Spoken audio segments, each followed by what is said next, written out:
नमस्कार मेरे प्यारे साथियों, फिर से स्वागत है आपका आपके favourite YouTube channel RBC online classes पर। सभी का स्वागत है, सभी का तहे दिल के साथ में खुशामदीद करते हैं, वेलकम करते हैं सभी का दोबारा से वापस। जहां तक हम लोगों ने क्लास को छोड़ा था उसके आगे वापस चले करके चलेंगे बेटा जी अपने, है ना। तो अब टॉपिक आप लोगों के चलते जा रहे हैं, कमेंट आप लोगों के आ रहे हैं कि सर सिलेबस कंप्लीट करवाओ। बेटा सिलेबस आप लोगों का कंप्लीट होता रहेगा, हो भी रहा है, नो डाउट। और बात करूं मैं यदि अपने राजस्थान वालों के हो तो राजस्थान वालों में जो बच्चे हैं हमारे जुड़े हुए, तो उनके अमूमन लगभग 5-6 चैप्टर तो डिलीट हो गए ना। केवल अपने चैप्टर कितने हैं, केवल चैप्टर है हमारे 10-11 चैप्टर हैं अपने। तो 10-11 चैप्टर में से अपना आधा कोर्स आएगा बस, है ना। तो आधे कोर्स में तुम लोगों को पता होगा कि chapter number 1, chapter number 1, chapter number 2, 3, 4, 5वां आप लोगों का हटा दिया गया है, 6ठा चैप्टर है, 7वां भी हटा दिया गया है, 8वां चैप्टर है, 9वां भी हटा दिया गया। तो इतने चैप्टर्स आएंगे हमारे, है ना, जिसमें ये चैप्टर हो चुका है अपना, ये चैप्टर हो चुका है, ये चैप्टर हो चुका है, ये चैप्टर रनिंग में चल रहा है आपका। हाफ ईयरली की बात कर रहा हूं मैं, just I talking about for half yearly examination. So in the examination 1 2 3 4 5 6 chapter आएंगे आप लोगों के, है ना। तो जिसमें फर्स्ट चैप्टर आप लोगों का कंप्लीट करवा दिया मैंने, थर्ड भी चैप्टर हो चुका है, 8वां चैप्टर भी हो चुका है, अब चौथा चैप्टर रनिंग में चल रहा है। हो जाएगा चौथा चैप्टर, आराम से हो जाएगा आप लोगों का। हाफ ईयरली तो अभी काफी पड़ा टाइम अपने पास। तो चौथा चैप्टर कंप्लीट करवाने के बाद में एक चैप्टर और फिनिश करवा दूंगा मैं, तो लगभग हाफ ईयरली का कोर्स तो अपने हो जाएगा ना। लेकिन दुविधा ये आती है कि तुम लोग याद करो साथ में, है ना। तो जो याद नहीं किया तो समस्या आएगी बेटा। चैप्टर नो डाउट आप लोगों के मैं सारे करवाऊंगा, चिंता मत कीजिए। लेकिन जो करवाए जा रहे हैं उन चैप्टर्स पे आप लोगों की पकड़ बहुत ज्यादा मजबूत होनी चाहिए आपकी, ठीक है जी। तो आइएगा लेकर के चलते हैं अपने, ज्यादा टाइम वेस्ट नहीं करेंगे अपने। पिछली क्लास में तुम लोगों ने बेटा जी कुछ इंपॉर्टेंट डेफिनेशंस डिस्कस कर ली थी, in which we first of all bond length पढ़ लिया था तुमने, बॉन्ड ऑर्डर पढ़ ली थी, and also we discuss about the bond enthalpy. Bond enthalpy के बारे में भी तुमने लगता पढ़ लिया था, पढ़ लिया था क्या?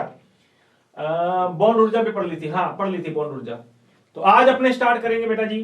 अच्छा ये क्वेश्चन मैंने आपको दिया था लगता है ना, ये क्वेश्चन दिया था मैंने और कईयों के जवाब आए होंगे इसके साथ में। तो इस क्वेश्चन के बारे में देखो, क्वेश्चन क्या था? क्वेश्चन यह था बेटा जी कि इनकी बॉन्ड एंथैल्पी के बढ़ते क्रम में अरेंज करना था, या कोई बात नहीं घटते क्रम में अरेंज कर दो। तो आपको ये बात पता है कि हाइड्रोजन इसमें है, हाइड्रोजन इसमें भी है, हाइड्रोजन इसमें भी है, हाइड्रोजन इसमें भी है। हाइड्रोजन तो सब में बराबर है, कॉमन है। लेकिन तुम्हें पता है बेटा जी, तुम लोगों ने कभी जिंदगी में पढ़ा था ग्रुप नंबर 17 में, फ्लोरीन पहले आता है, फिर क्लोरीन आता है, फिर ब्रोमाइन आता है, फिर आयोडीन आता है। पढ़ा था कि नहीं पढ़ा था? ऊपर से नीचे आते हैं तो साइज क्या होता है, बढ़ता है साइज। तो मेरे प्यारे साथियों फ्लोरीन का साइज छोटा छोटा होगा, फ्लोरीन के बाद में क्लोरीन का साइज थोड़ा बड़ा हो गया, ब्रोमीन का साइज और बड़ा हो गया, और सबसे बड़ा साइज हो गया बेटा जी इस आई का। तो इसकी बंध लंबाई क्या है? बंध लंबाई कम, इसकी बंध लंबाई ज्यादा, इसकी और ज्यादा, इसकी और भी ज्यादा। तो उसको तोड़ने के लिए हमें सबसे ज्यादा एनर्जी देनी पड़ेगी, HF को तोड़ने के लिए सबसे ज्यादा एनर्जी देनी पड़ेगी, HCl को थोड़ी कम देनी पड़ेगी, HBr को और कम देनी पड़ेगी, और सबसे कम देनी पड़ेगी बेटा HI की। ये कौन सा क्रम है? ये घटता क्रम है। कौन सा क्रम है?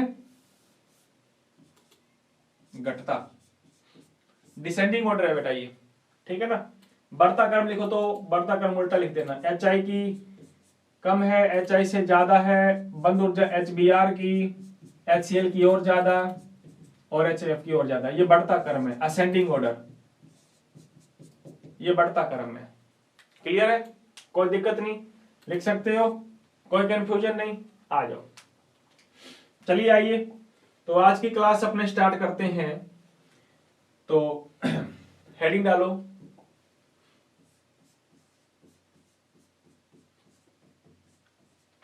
आज पढ़ते हैं अपने लैटिस एनर्जी।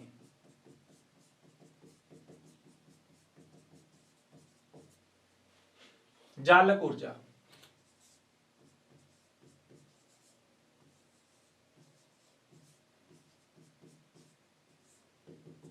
क्या होती है जालक ऊर्जा? किसे कहते हैं? Lattice energy. हाँ, जालक ऊर्जा का मतलब होता है बेटा जी किसी आयनिक कंपाउंड को तोड़ना है हमें। अब ये आयनिक कंपाउंड क्या होता है तुमने पिछली क्लासेस में पढ़ा होगा आराम से। हमने पढ़ा था कोवेलेंट कंपाउंड भी पढ़ा था, आयनिक कंपाउंड भी पढ़ा था। ये तमाम चीजें तुम लोग पिछली क्लासेस में पढ़ के आए हो आराम तसल्ली से, है ना। तो देखो क्या करना है, समझ लो। पहले कोई आपके पास आयनिक कंपाउंड है। कौन है? Ionic compound. ये ionic compound, this is the ionic compound. कोई आयनिक यौगिक है बेटा।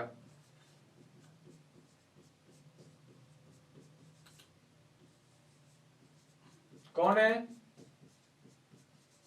आयनिक यौगिक। ठीक है जी। इस आयनिक यौगिक को क्या करना है?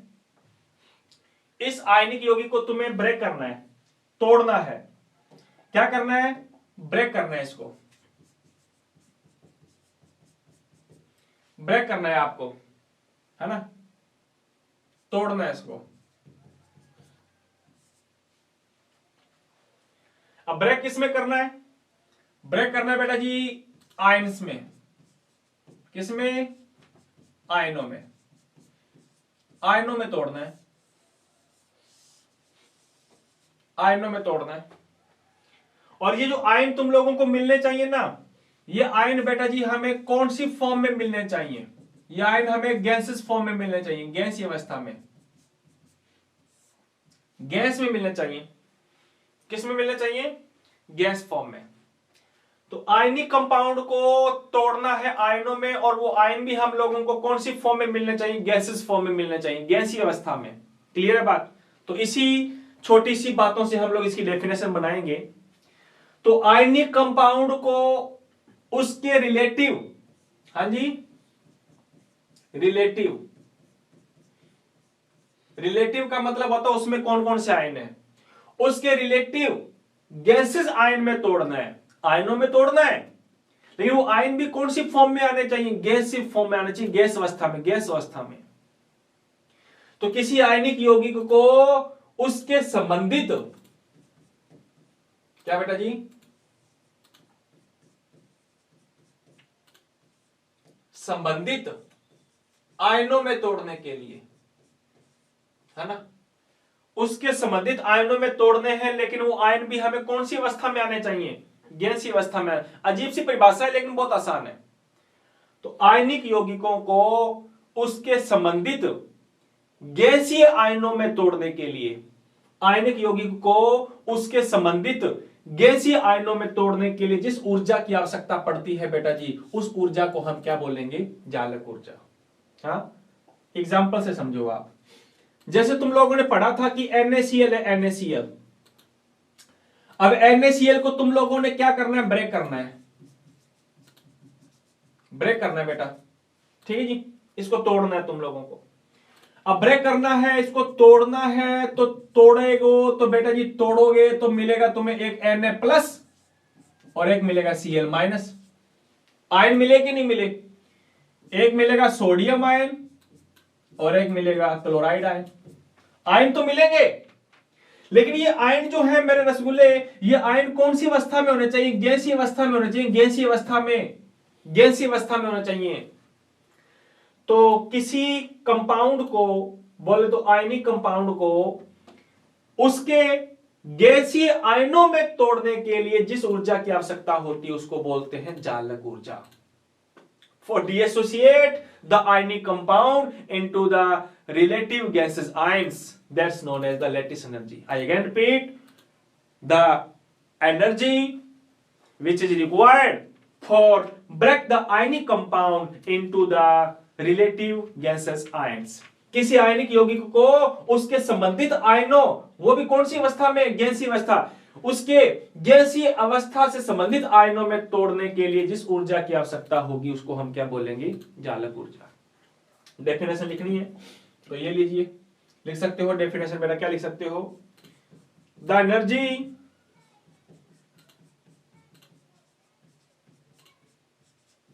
which is essential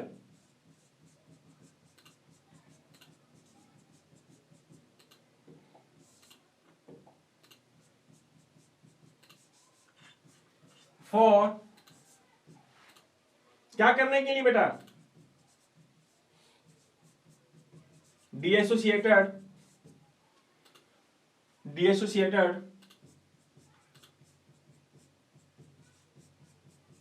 the ionic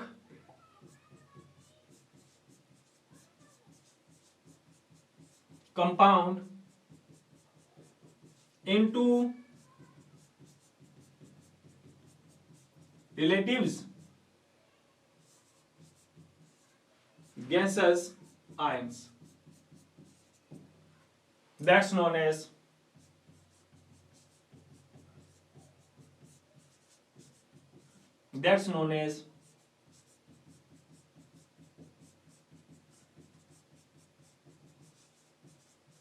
energy. दोबारा फिर सुनो, देखो परिभाषा अजीब से लगेगी आपको, लेकिन आपको परिभाषा पे नहीं जाना, आपको तो ये डायग्राम याद रखो। देखो आयनिक कंपाउंड है, आयनिक कंपाउंड को ब्रेक करना है किसमें, आयनों में, और वो आयन भी कौन सी फॉर्म में आना चाहिए, गैसीय फॉर्म में आना चाहिए, बस इतनी सी बात याद रखो। तो आयनिक कंपाउंड को उसके रिलेटिव गैसेस आयनों में तोड़ने के लिए जिस ऊर्जा की आवश्यकता होगी उसको हमने क्या नाम दिया है, जालक ऊर्जा। The energy which is essential for deassociated the ionic compound into the relatives gaseous ion, that's known as the lattice energy. उसको क्या कहते हैं, जालक ऊर्जा कहते हैं। इंग्लिश वालों तुमने लिख लिया होगा, तो हिंदी वालों आप लिखो बेटा जी, किसी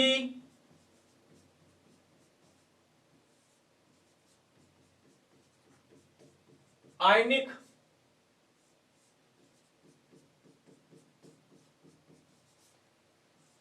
यौगिक को उसके संबंधित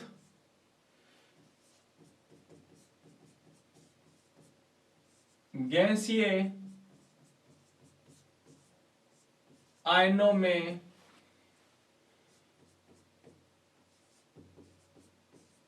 तोड़ने, या लिख सकते हो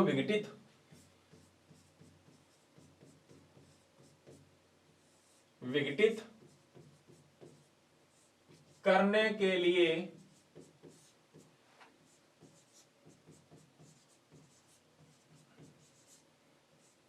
आवश्यक ऊर्जा को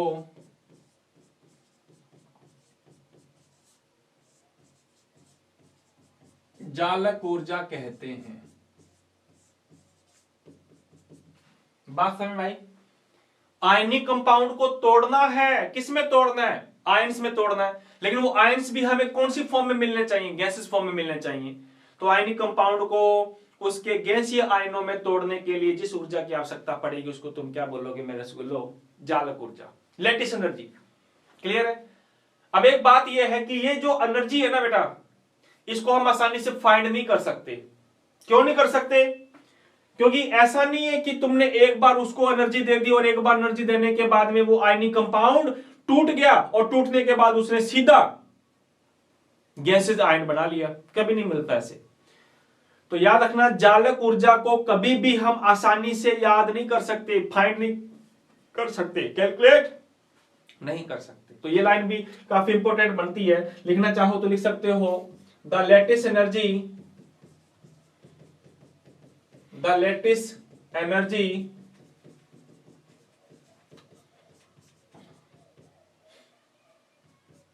can't be determined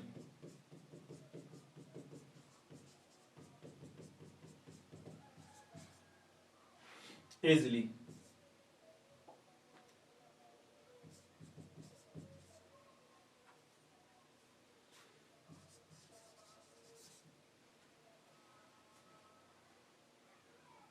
जालक ऊर्जा को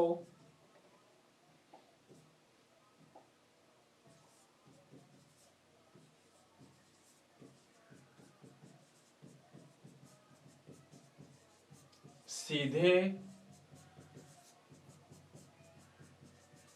या आसानी से ज्ञात नहीं किया जा सकता। Can't we determine easily. Easily तुम लोग इसको फाइंड नहीं कर सकते, आसानी से फाइंड नहीं होता बेटा जी। This is L Y, L Y है ध्यान रखना, this is easily L Y, आसानी से आप फाइंड नहीं कर सकते। We can't easily determine the lattice energy of the ionic compound. क्यों नहीं कर सकते? इसलिए नहीं कर सकते क्योंकि हम डायरेक्टली आयनिक कंपाउंड को, ऐसा नहीं कि आयनिक कंपाउंड है भैया ये NaCl, इसको एनर्जी दे दो, एनर्जी देने के बाद में ये सीधा टूट गया आयनों में और वो भी हम लोगों को मिल गया बेटा जी गैसेस फॉर्म में। नहीं नहीं नहीं नहीं, ये आसानी से गैसेस अवस्था में टूटते नहीं है पहली बात तो, इसलिए हम लोगों को बड़ी मुश्किल आती है आयनिक यौगिकों की जालक ऊर्जा को क्या करने के लिए, फाइंड करने के लिए। आसानी से फाइंड नहीं होती है, ये नहीं है तो आसानी से ऊर्जा फाइंड नहीं होती। कैसे फाइंड होती है तो मैं उसको एक एग्जांपल से दे देता हूं बेटा जी, है ना। For the lattice energy of NaCl, this is the NaCl। NaCl की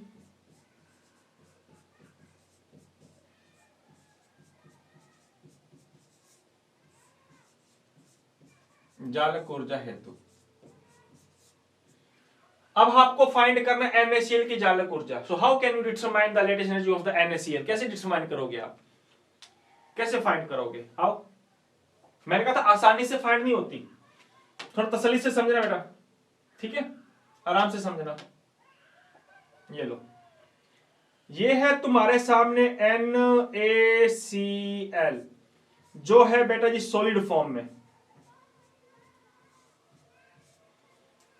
और ये आयनिक कंपाउंड है और इसको तोड़ना है तुम्हें, और तोड़ने के लिए बेटा जी तुम्हें एनर्जी देनी पड़ेगी। और किस में तोड़ना है? आयंस में तोड़ना है। और वो आयंस भी कौन सी फॉर्म में आने चाहिए?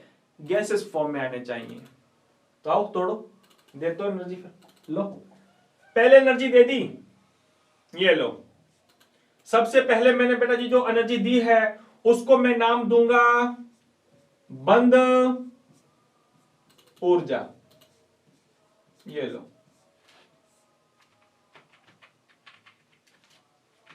बंद ऊर्जा, हाँ,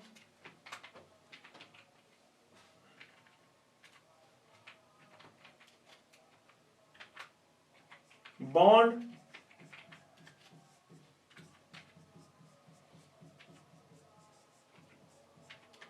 एंथैल्पी, पहले मैंने दी इसको बेटा बॉन्ड एंथैल्पी, बंद ऊर्जा दी, और बंद ऊर्जा मैंने इसको दे दी।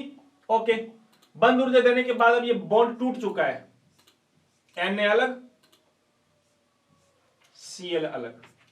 पहला काम मैंने अभी पहली ऊर्जा दी है, पहली ऊर्जा दी है जो बॉन्ड को तोड़ेगा।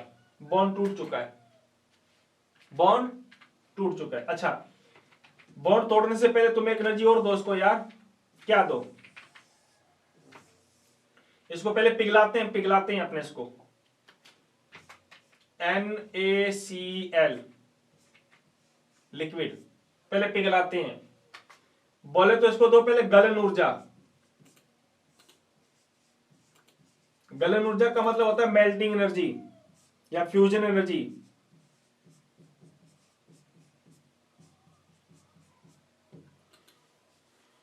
फ्यूजन एनर्जी दे दो इसको आप पहले, हाँ फ्यूजन एनर्जी दे दो, ठीक है जी, हाँ फ्यूजन एनर्जी।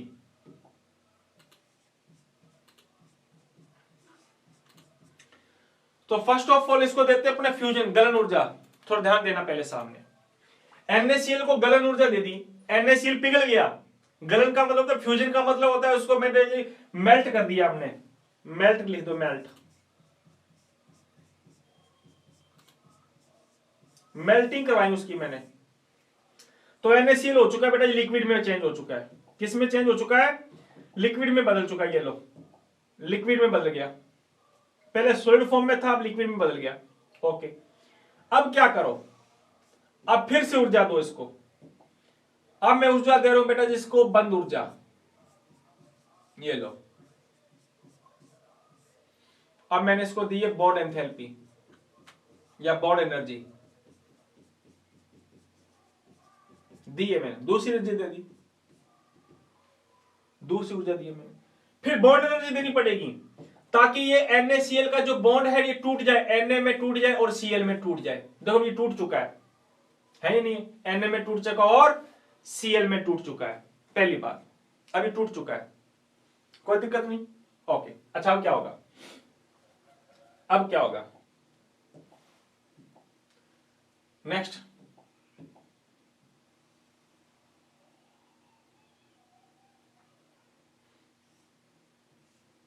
आगे सोडियम मिला, क्लोरीन मिला, अब तीसरी बार फिर एनर्जी देनी पड़ेगी। क्या करने के लिए?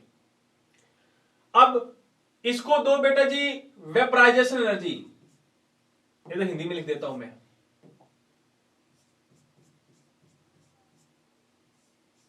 वाष्पीकरण ऊर्जा,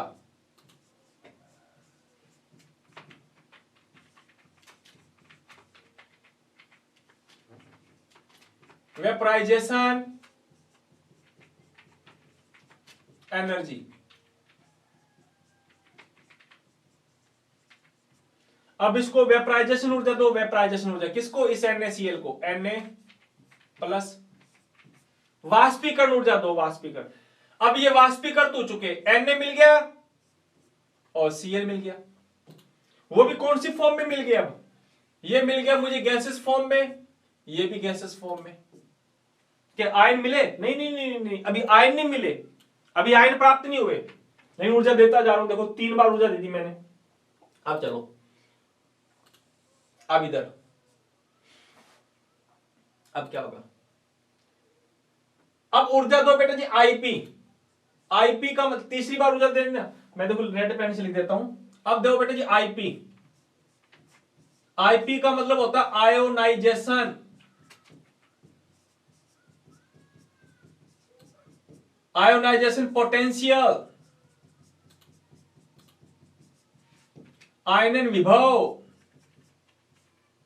याद आया कभी चैप्टर नंबर 3 में पढ़ा था तुमने, इलेक्ट्रॉन को बाहर निकालने के लिए आवश्यक ऊर्जा। तो बताओ Na को आयनन ऊर्जा दे दो, ये लो दे दी, Na को मैंने आयनन ऊर्जा दे दी, तो Na बदल चुका है, Na गैसेस में तो था ही पहले, Ip दे दी, इसमें से इलेक्ट्रॉन निकल गया, ये लो, इसमें से इलेक्ट्रॉन निकल गया। बताओ आयन मिला? बिल्कुल मिला। बताओ आयन मिला? आयन मिला। कौन सी फॉर्म में मिला? गैसेस फॉर्म में मिला। यही तो मुझे चाहिए था कि आयनिक यौगिक को उसके संबंधित आयनों में तोड़ना है, लेकिन वो कौन सी अवस्था में होना चाहिए? गैसेस अवस्था में होना चाहिए। तो बेटा जी देखो आयन मिला, गैसेस फॉर्म में मिला, आयनों में टूट चुका है। अच्छा Cl की बात करो, Cl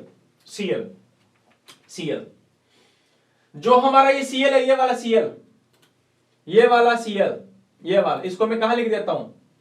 इसको मैं यहीं पे लगाता हूं, तीर का निशान लगा के, थोड़ा बड़ा लगा देना, ये लो। अब जो Cl है ना, Cl बेटा, ये Cl चेंज होगा किसमें? Cl माइनस में, गैसेस तो है ही। अब मुझे बताओ Cl ने इलेक्ट्रॉन ले लिया, और तुमने चैप्टर नंबर 3 में पढ़ा था इलेक्ट्रॉन एफिनिटी, इलेक्ट्रॉन बंधुता। जिसने नहीं पढ़ा तो बेटा चैप्टर नंबर 3 में ये टॉपिक मैंने करवाया हुआ है कि जब किसी एटम की कक्षा में इलेक्ट्रॉन ऐड करेंगे, जब परमाणु की बाह्यतम कक्षा में इलेक्ट्रॉन ऐड करेंगे, तो इलेक्ट्रॉन ऐड करने के बाद वो कुछ ऊर्जा निकालता है, ऊर्जा उत्सर्जित करेगा। तो बताओ Cl से जब Cl माइनस बना तो इसका मतलब इलेक्ट्रॉन ऐड हुआ, और जब इलेक्ट्रॉन ऐड हुआ तो बेटा जी ये इलेक्ट्रॉन या ये एटम क्या करेगा? ये एटम कुछ ऊर्जा निकालेगा, ये लो, और जो ऊर्जा निकाली है उसको हम बोलेंगे इलेक्ट्रॉन एफिनिटी, इलेक्ट्रॉन बंधुता ऊर्जा। बोलो, ये निकालता है, बस ये ऊर्जा माइनस में होती है, बाकी सब प्लस में आएगी, बाकी सब प्लस में आएंगी। ये भी प्लस देनी पड़ती है, ये भी प्लस देनी पड़ती है, ये भी प्लस देनी पड़ती है, Ip भी प्लस देनी पड़ती है, लेकिन ये ऊर्जा क्या होगी? निकलेगी। देखो कितनी बार एनर्जी देनी पड़ी और एक बार ऊर्जा निकल रही है, तब जाकर के तुम लोग क्या निकाल पाओगे? जालक ऊर्जा निकाल पाओगे। अब मैं तुम लोगों को अगर लिखना चाहूं तो मेरे प्यारे साथी, अब मैं लिख सकता हूं यहां पे क्या लिख सकता हूं इस फॉर्मूले के अकॉर्डिंग? अगर मुझे जालक ऊर्जा लिखनी हो, लैटिस एनर्जी लिखनी हो,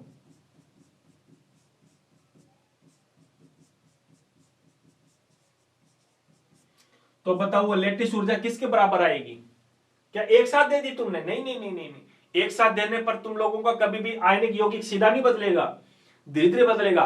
पहले मेल्ट करो, पिघलाओ, पिघलाने के बाद फिर तुम लोग उसको वेपर में बदलो, बॉन्ड तोड़ो, फिर वेपर में बदलो, फिर वेपर में बदलने के बाद आयनों में बार बार ऊर्जा देनी पड़ती है। एक साथ कभी भी ऊर्जा देने के बाद हम लोगों की ये ऊर्जा सीधा डायरेक्ट फाइंड नहीं कर सकते, इसलिए कहते हैं कि जालक ऊर्जा को हम आसानी से ज्ञात नहीं कर सकते। तो जालक ऊर्जा बताओ किसके बराबर होगी? सबसे पहले किसको दिया तुमने? दहन ऊर्जा कहो या गलन ऊर्जा कहो, बिल्कुल बराबर। हिंदी में लिखता हूं मैं, गलन ऊर्जा, ठीक है, प्लस प्लस फिर क्या दी? बंद ऊर्जा, हां बंद ऊर्जा, बंद ऊर्जा, ओके। फिर प्लस, फिर कौन सी दी? वाष्पीकरण ऊर्जा, हां वाष्प ऊर्जा दी, वाष्प ऊर्जा, ठीक है। फिर प्लस, फिर कौन सी ऊर्जा दी? आईपी, देखो आईपी दी, आईपी, आईपी दी, आईपी दी, बिल्कुल। फिर एक एनर्जी बिल्कुल ये वाली निकल रही है, ये उत्सर्जित हो रही है, माइनस, माइनस में ई ए। देखो ये फॉर्मूला है हमारा क्या फाइंड करने का? ये फॉर्मूला है बेटा जी मेरा क्या ज्ञात करने का? हाँ, जालक ऊर्जा को निकालने का फॉर्मूला ये वाला। देखो this is the formula for find the lattice energy of the ionic compound. देखो ये देनी पड़ी, ये देनी पड़ी, वो देनी पड़ी, वो देनी पड़ी, और वो निकल जाती है। तो इतनी बार बार ऊर्जा देने पर हम लोग जालक ऊर्जा निकाल सकते हैं। जालक ऊर्जा ऐसा नहीं कि जालक ऊर्जा एक साथ ऊर्जा दे दो और एक साथ ऊर्जा देने के बाद में हम लोग इसकी ऊर्जा निकाल सकते हैं, ऐसा कभी नहीं होता। स्टेप टू स्टेप चलना पड़ता है, क्रम से क्रम चलना पड़ता है।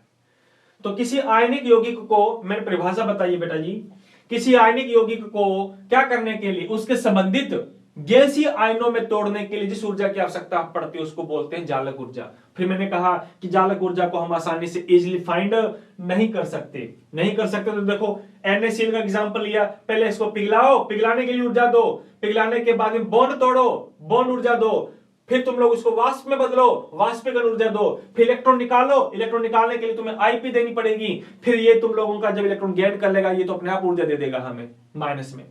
तो देखो इतनी बार ऊर्जा देनी पड़ती है, तब जाकर के हम जालक ऊर्जा क्या कर सकते हैं? निकाल सकते हैं। सर क्वेश्चन कैसे आएगा? क्वेश्चन सिंपल सा आएगा कि जालक ऊर्जा किसे कहते हैं, लिखिए। What do you think about the lattice energy? Give the one example. तो देखो इस प्रकार से एग्जांपल दे सकते हो छोटा सा। एंड फॉलोइंग दिस टाइप, अगर मुझे पता चल जाए कि गलन ऊर्जा इतनी देनी पड़ेगी, बंद ऊर्जा इतनी देनी पड़ेगी, वाष्प ऊर्जा इतनी देनी पड़ेगी, आईपी इतनी होगी, ई इतना होगा, then we find the lattice energy of the compound. तो हम लोग फाइंड कर पाएंगे, है ही नहीं। और NaCl, और लिखना चाहो तो लिख सकते हो बेटा जी, क्या लिखना चाहो? लिखना चाहो तो लिख देना। इसमें क्या लिखना है कि जो NaCl है उसकी जो बेटा जी लेटिस ऊर्जा होती है वो लगभग होती है 781 kilo joule.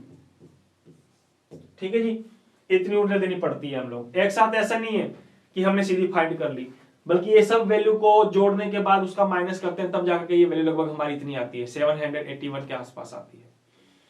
So following this type we find the lattice energy. But एक साथ मैं ये जरूर कहूंगा कि हम आसानी से जालक ऊर्जा को फाइंड नहीं कर सकते। तो ये थी बात हमारी लेटेस्ट एनर्जी के बारे में। तो अभी तक हम लोगों ने 4 परिभाषाएं पढ़ी हैं। बॉन्ड ऊर्जा क्या होती है, बॉन्ड ऑर्डर क्या होता है, बॉन्ड एंथैल्पी क्या होती है, बॉन्ड लेंथ क्या होती है, and also we discuss about the lattice energy. और ये जालक ऊर्जा का मतलब क्या होता है ये नहीं?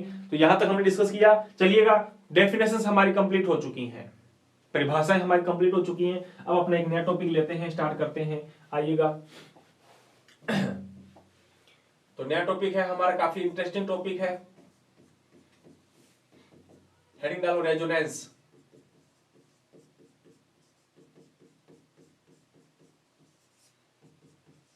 अनुनाद,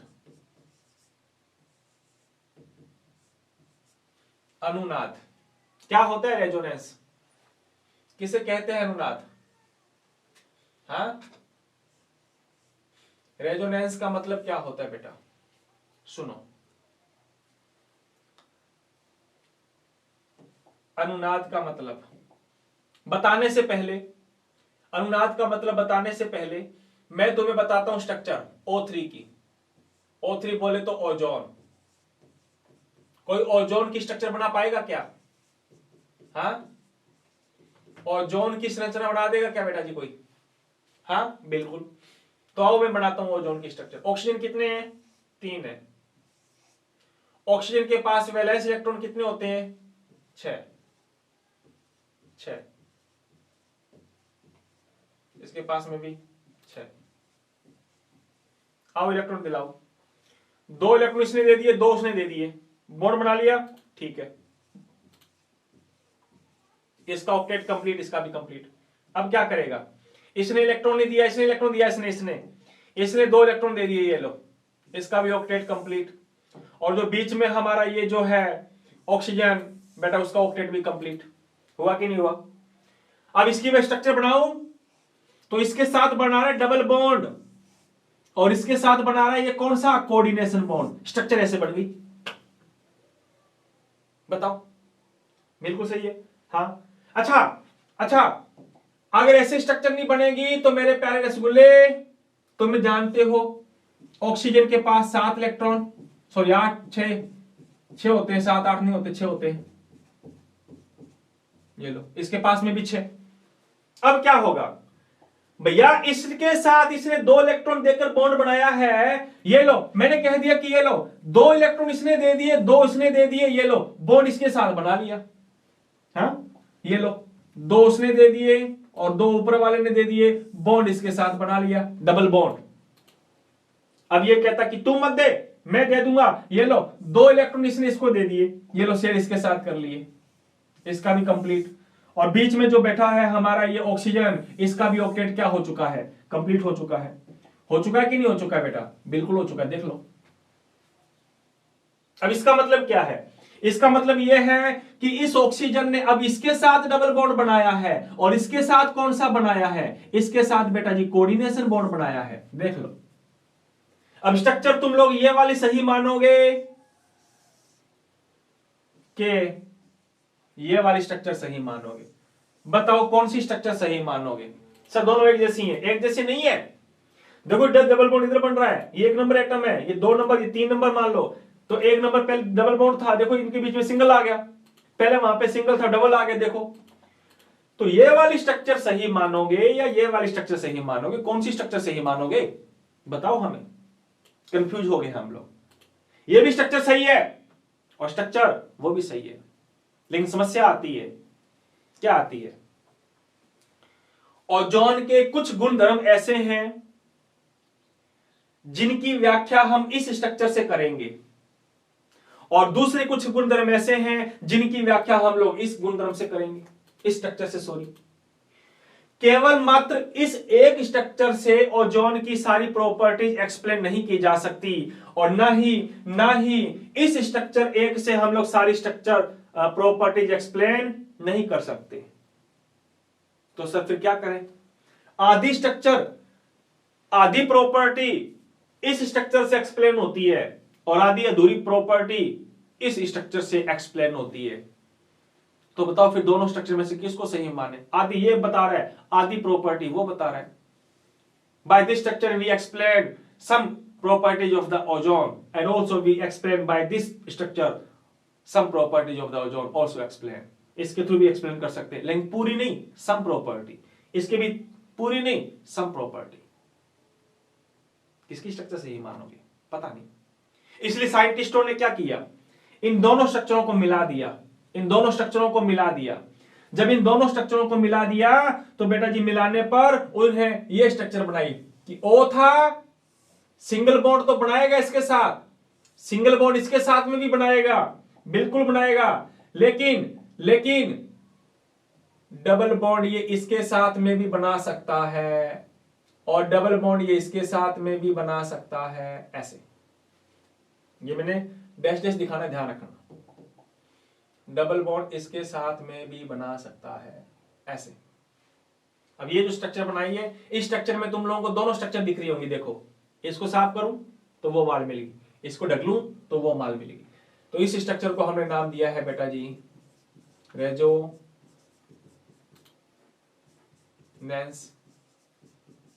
स्ट्रक्चर, बोले तो अनुनाद संरचना।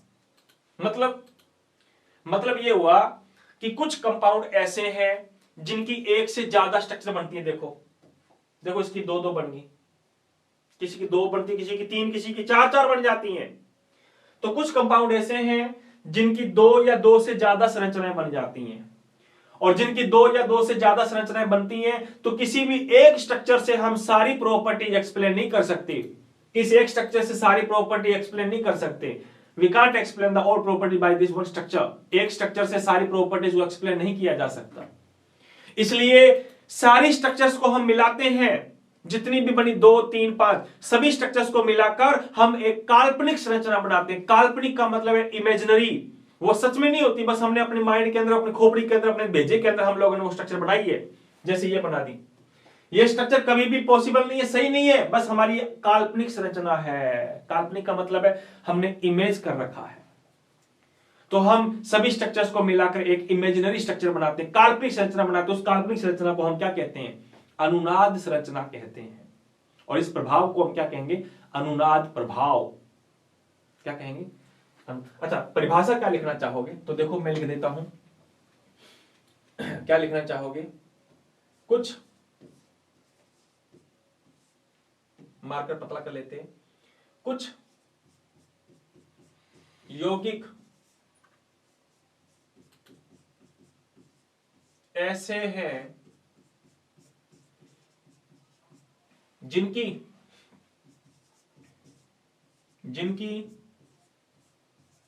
दो या दो से अधिक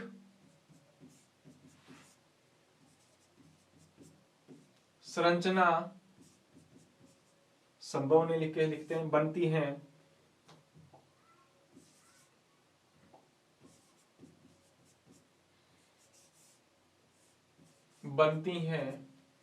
लेकिन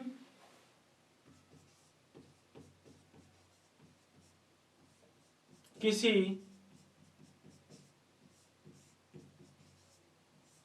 एक संरचना से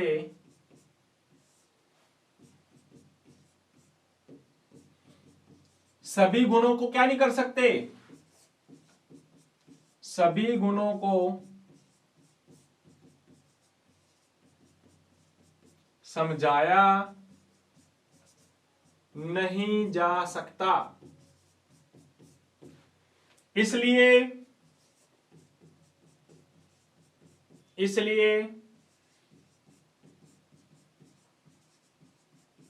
उन संरचना के आधार पर एक क्या बनाते हैं मेरे प्यारे साथियों? एक काल्पनिक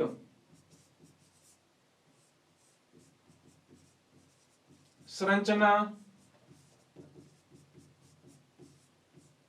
बनाते हैं। ये काल्पनिक देख लेना, सही लिखा है कि गलत लिखा है मुझे नहीं आता, देख लेना। संरचना बनाते हैं, उसे क्या कहते हैं? उसे अनुनाद संरचना कहते हैं। अनुनाद संरचना कहते हैं। क्लियर है बात? दोबारा फिर देख रहा हूं मैं। कुछ यौगिक ऐसे हैं जिनकी दो या दो से अधिक संरचनाएं बनती हैं, लेकिन एक संरचना से एक सभी गुणों को समझाया नहीं जा सकता। इसलिए उन संरचनाओं के आधार पर हम एक काल्पनिक संरचना बनाते हैं। उस काल्पनिक संरचना को हम क्या कहते हैं? अनुनाद संरचना कहते हैं। तथा इस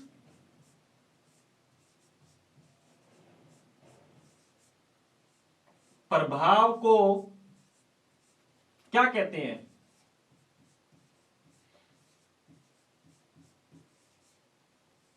अनुनाद प्रभाव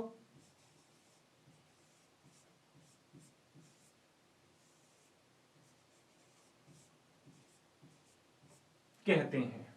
क्लियर है बात? और इस प्रभाव को तुम क्या बोलोगे? अनुनाद प्रभाव के नाम से अपने जानते हैं। इंग्लिश वालों तुम क्या लिख सकते हो बेटा? तुम लिखना चाहो तो लिख लो। हाँ, कर्सिंग राइटिंग में चलते हैं। There are some compound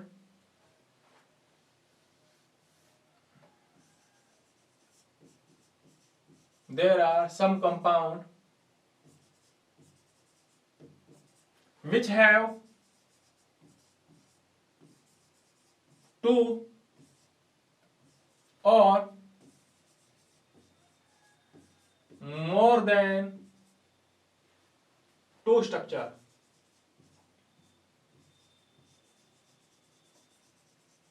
More than two structure, but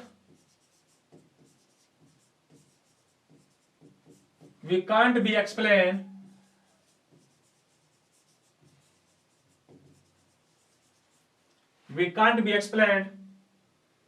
all properties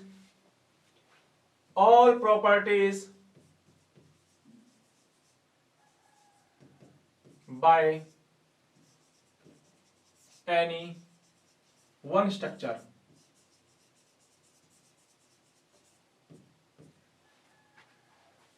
किसी एक स्ट्रक्चर के थ्रू हम लोग सभी प्रॉपर्टी एक्सप्लेन नहीं कर सकते, so we made a resonance या imaginary structure, resonance structure, and this effect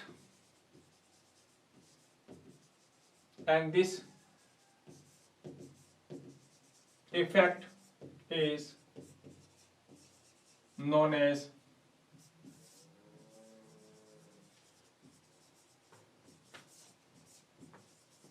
resonance effect. बात समझ में आई?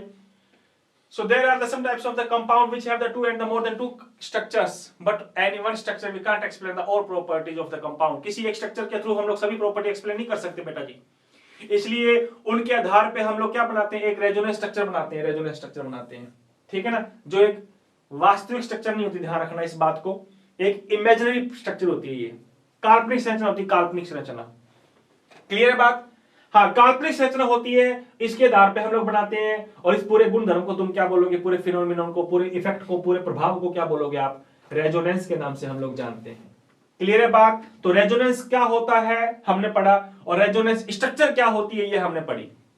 मैंने वापस रिपीट कर रहा हूं, मैं क्या कहा मैंने कि कुछ कंपाउंड ऐसे हैं जिनकी दो या दो से ज्यादा संरचनाएं बनती हैं, लेकिन किसी एक संरचना से हम सभी गुणों को एक्सप्लेन नहीं कर सकते, सो एक काल्पनिक संरचना बनाते हैं, और उस काल्पनिक संरचना को हम लोग अनुनाद संरचना कहते हैं, और इस प्रभाव को हमने क्या नाम दिया बेटा, अनुनाद प्रभाव नाम दिया।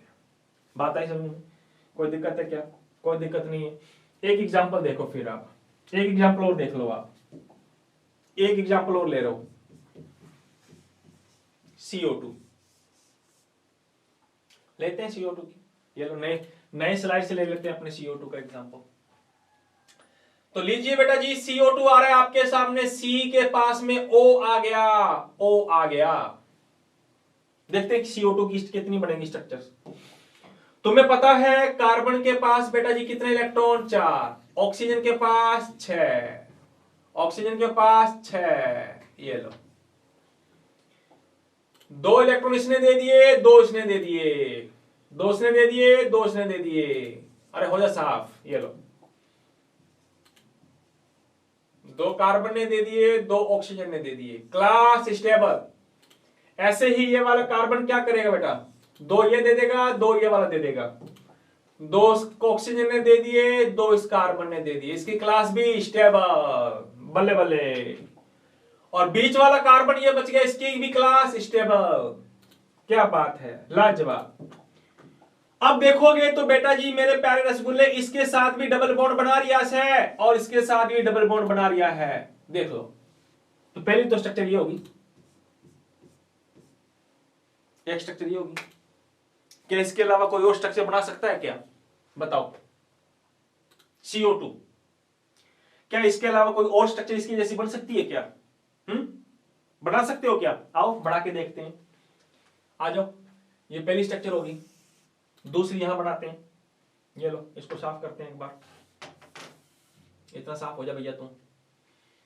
Oxygen, carbon, oxygen. हमारे को पता है कि ऑक्सीजन के पास में 6 इलेक्ट्रॉन, कार्बन के पास में भी 6 इलेक्ट्रॉन।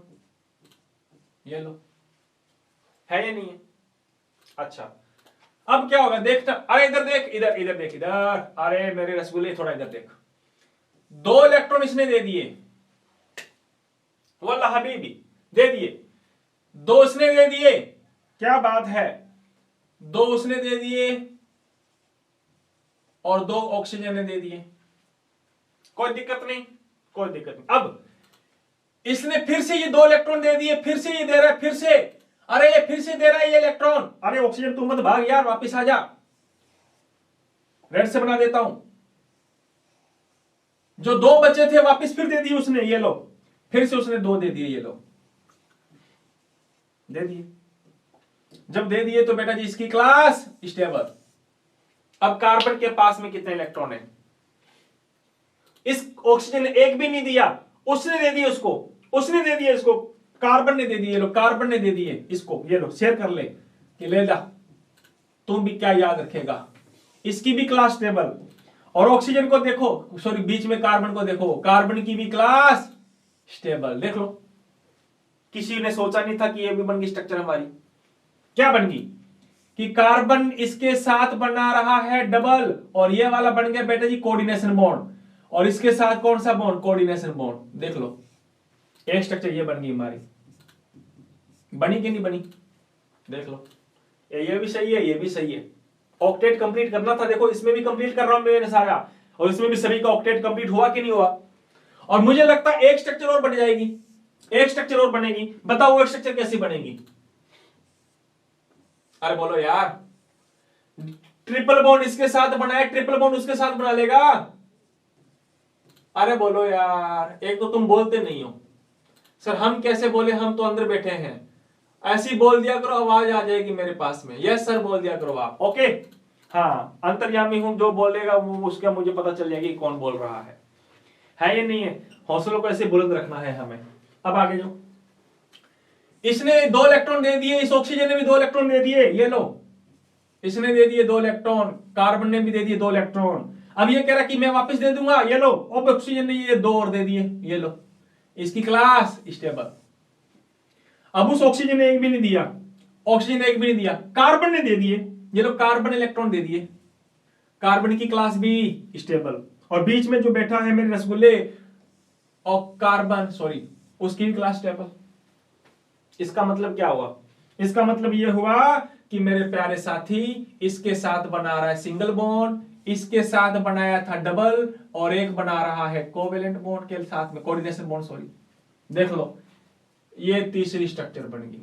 बताओ CO2 की कौन सी स्ट्रक्चर बनाओगे? ये भी सही है, ये भी सही है, ये भी सही है, ये भी सही है। 3 स्ट्रक्चर बन गई, देख लो। तो मैंने भी कहा था कि कुछ कंपाउंड ऐसे हैं जिनकी 2 या 3 या 2 से ज्यादा स्ट्रक्चर्स बनती हैं। देख लो, 3 स्ट्रक्चर्स बन गई इसकी। बताओ कौन सी स्ट्रक्चर सही मानोगे? इसको नहीं, इसको नहीं, इसको नहीं, सारी स्ट्रक्चर सही है। लेकिन अफसोस की बात यह आ रही है कि किसी एक स्ट्रक्चर के थ्रू हम सभी प्रॉपर्टीज एक्सप्लेन नहीं कर सकते मेरे प्यारे साथी। किसी एक संरचना के आधार पर हम CO2 की कोई भी एक स्ट्रक्चर, इसको पकड़ लो, इस स्ट्रक्चर के थ्रू हम लोग CO2 के सारे गुण धर्म नहीं बता सकते, इस स्ट्रक्चर के थ्रू भी नहीं बता सकते। And we can't explain the all properties of the CO2 by this structure. किसी भी एक स्ट्रक्चर के अनुसार हम लोग सभी संरचनाएं एक्सप्लेन नहीं कर सकते। इसलिए मेरे प्यारे साथियों, हम लोग क्या बनाते हैं? रेजोनेंस स्ट्रक्चर बनाते हैं। और रेजोनेंस स्ट्रक्चर किस प्रकार से रोक सोक कर दी जाती है कि इसके साथ सिंगल बनाएगा, इसके साथ भी सिंगल बनाएगा, है या नहीं है? चाहे तो ये इसके साथ ये भी बना सकता है, चाहे तो इसके साथ ये डबल बॉन्ड भी बना सकता है। एक तो रेजोनेंस स्ट्रक्चर ये होती है इसकी, this is the resonance structure of the CO2। या फिर ट्रिपल बॉन्ड भी इसके साथ बना सकता है, और ट्रिपल बॉन्ड इसके साथ में भी बना सकता है। क्लियर है बात? तो ये जो स्ट्रक्चर है हमारी, ये किसकी स्ट्रक्चर है?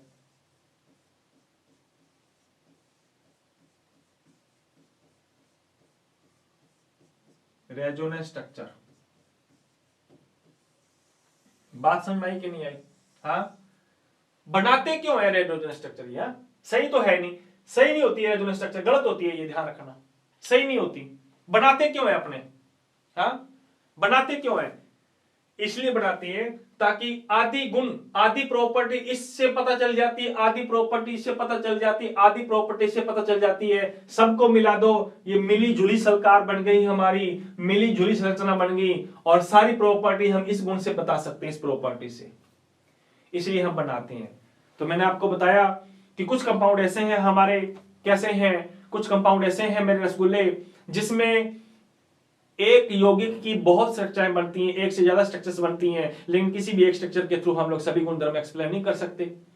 इसलिए सभी स्ट्रक्चर्स के आधार पे हम लोग क्या बनाते हैं, एक इमेजिनरी स्ट्रक्चर बनाते हैं, काल्पनिक संरचना बनाते हैं। उस काल्पनिक संरचना को हम क्या बोलते हैं मेरे रसगुल्ले? उस काल्पनिक संरचना को बोलते हैं रेजोनेंस स्ट्रक्चर, अनुनाद संरचना।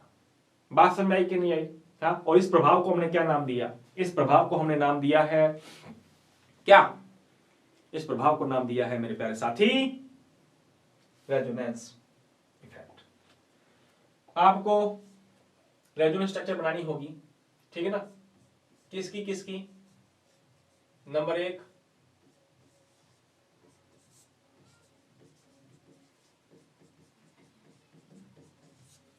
Draw the